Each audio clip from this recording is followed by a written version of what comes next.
तो देखो आप इस तरीके से कोहनी को फोल्ड करेंगे और जैसे देखो आपकी जो बाजू है यहाँ पर टच नहीं होनी चाहिए कोहनी। तो फ्रेंड्स आज के वीडियो में आप लोग सीखेंगे ब्लाउज का नाप बॉडी से किस तरीके से लेते हैं। तो फ्रेंड्स जैसे आप लोग सिलाई करते हैं और आप अपना ब्लाउज बनाते हैं बट आपसे ब्लाउज है वो परफेक्ट नहीं बन पाता है, फिटिंग के साथ थोड़ी बहुत कमी रह जाती है।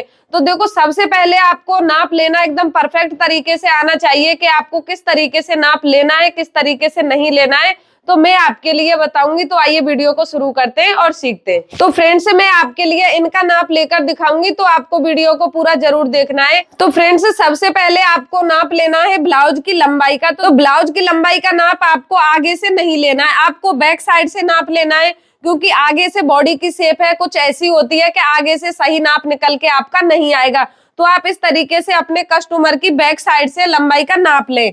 तो देखो इस तरीके से आप टेप को रखेंगे और यहाँ पर जो शोल्डर का जॉइंट होता है, यानी कि जो शोल्डर वाली बैक और फ्रंट की सिलाई होती है, उस पर आप टेप को रखेंगे इस तरीके से और आप ब्लाउज की लेंथ का नाप करेंगे।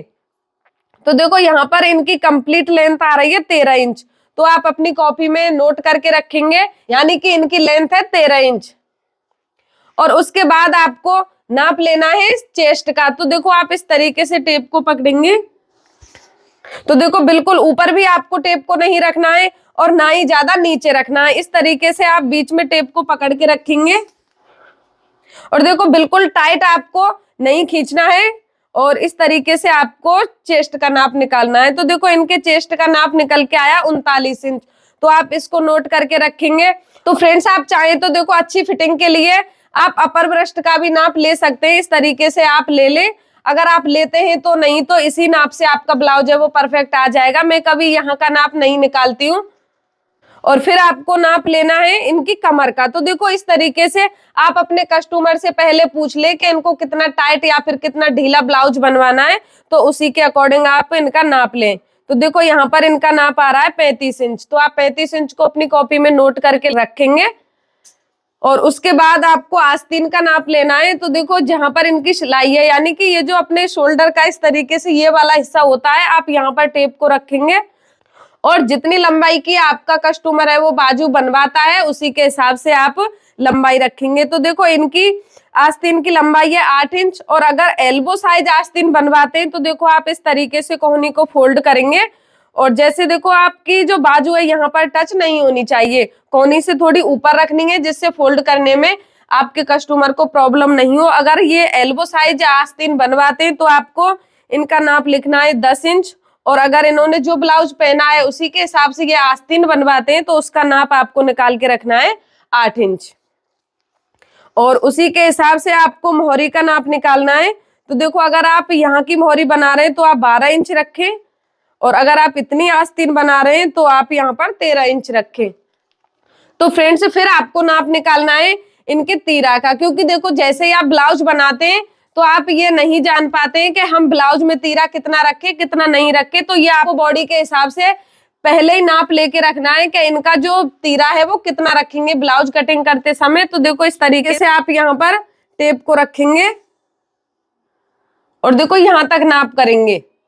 तो इनका तीरा है वो कितना आ रहा है यहाँ पर 16 इंच। तो देखो जैसे आप अपना ब्लाउज बना रहे हैं बोट नेक, यानी कि कस्टमर का ब्लाउज आप बोट नेक या कॉलर वाला बना रहे हैं, उसके लिए तो आपको फुल तीरा को नोट करना है। जैसे इनका नाप निकल के आया 16 इंच तो उसी को आपको नोट करना है। अगर आप अपने कस्टमर का गला है वो डीप नेक में बना रहे हैं तो उसके लिए उसमें से आपको 2 इंच माइनस कर देना है, फिर आपको शोल्डर को लिखना है।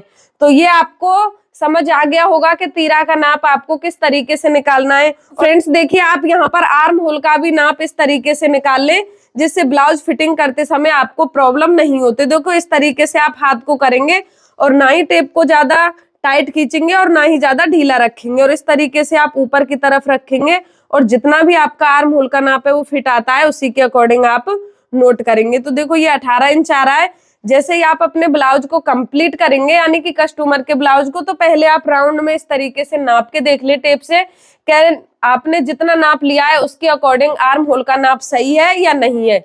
और फ्रेंड्स आपको एक और बात बताती हूँ, जैसे आप अपने कस्टमर से ये भी पूछ लें कि उसको गला है वो किस तरीके से बनवाना है। यानी कि देखो बहुत से कस्टमर तो गले की जो लेंथ है वो काफी पहनते हैं और बहुत से कस्टमर है वो गले की लेंथ को कम पहनते हैं। तो देखो जैसे आप बैक गले का नाप करेंगे तो इस तरीके से आप यहाँ पर शोल्डर वाली सिलाई पर टेप को रखेंगे और इस तरीके से आप यहाँ पर बीच में टेप को रखेंगे, फिर आप गले की लेंथ का नाप निकाल लेंगे। तो देखो इनके गले की लेंथ आ रही है 11 इंच और जो फ्रंट गला होता है उसको आप अपने अकॉर्डिंग रख दे। देखो जैसे हम कटिंग करते हैं तो 6.25 में कटिंग करते हैं। अगर किसी का 6.25 इंच का गला है, थोड़ा ऊंचा होता है, तो आप उसका फ्रंट गला भी इस तरीके से चेक कर लें। तो देखो इनका गला है वो 8 इंच आ रहा है कंप्लीट होके।